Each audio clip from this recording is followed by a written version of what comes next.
To continue with Arhats and more from an art history point of view, the single most important thing to understand visually is how the Arhats appear in primarily painting. Sculpture, all of the Arhats are individual. In painting, they appear often as a single painted composition. But the most important thing is Arhats do not appear alone. Arhats are never painted as a single Arhat. They're not painted as or created as a single sculpture. The Arhats are part of a set, and that set is first the 16 Arhats, the Neten Chudruk in Tibetan, the 16 Arhats.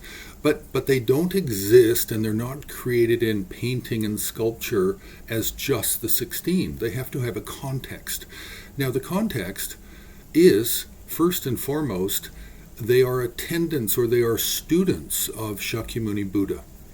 So on the Har website, we have 100 or more paintings of Shakyamuni Buddha as the center of a single composition with the 16 Arhats arranged around.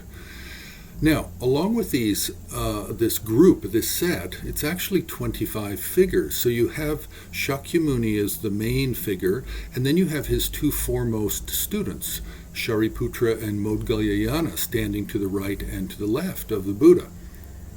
Then you have the 16 Arhats.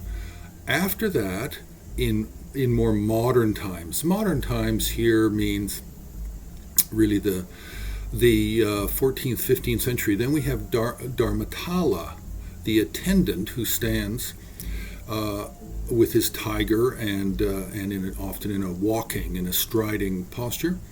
And then we have Hvashang, the patron of the Chinese emperor.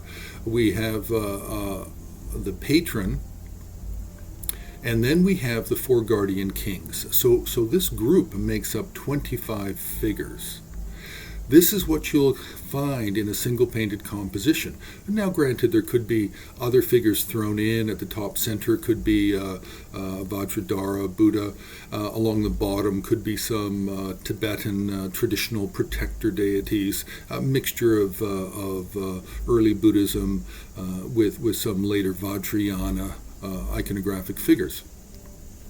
Now, also, the 16 Arhats, along with the Buddha and the two main students, can be depicted in a 3-painting set, 5 paintings, 7, or as many as 23 paintings. Now, I say 23, not 25, because when you have a set of paintings where each figure is depicted individually, the two main students, Shariputra and Maudgalyayana, are never painted separately. They're always placed in the same composition as Shakyamuni.